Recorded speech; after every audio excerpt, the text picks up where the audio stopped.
தமிழகத்தில் இன்று முதல் 7 நாட்களுக்கு மிதமான மழை பெய்ய வாய்ப்புள்ளது என வானிலை ஆய்வு மையம் தெரிவித்துள்ளது.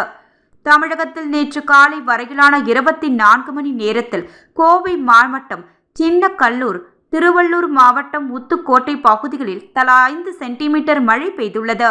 இதற்கு அடுத்தபடியாக திருநெல்வேலி மாவட்டம் நாலுமூக்கு, கோவை மாவட்டம் சோலையூர், வால்பாறை, நீலகிரி மாவட்டம் அவலாஞ்சி பகுதிகளில் தலா 4 சென்டிமீட்டர் மழை பெய்துள்ளது. வங்கக்கடலில் உருவான காற்றழுத்த தாழ்வு பகுதி நேற்று காலை நிலவரப்படி தெற்கு ஒடிஷா மற்றும் அதனை ஒட்டிய வடக்கு ஆந்திர கடலோர பகுதிகளில் நிலவுகிறது. தமிழகம் உள்ளிட்ட தென் மாநிலங்களின் மீது ஒரு வளிமண்டல மேலடுக்கு சுழற்சி நிலவுகிறது.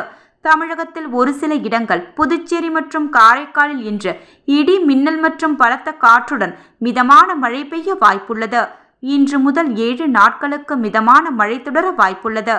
தமிழக கடலோர பகுதிகளுக்கு அப்பால் உள்ள தென்மேற்கு வங்கக்கடல் பகுதிகள், மன்னார் வளைகுடா, குமரிக்கடல் பகுதிகளில் இன்று மணிக்கு 45 முதல் 55 கிலோமீட்டர் வேகத்திலும், இடையிடையே மணிக்கு 65 கிலோமீட்டர் வேகத்திலும் சூறாவளி காற்று வீசக்கூடும்.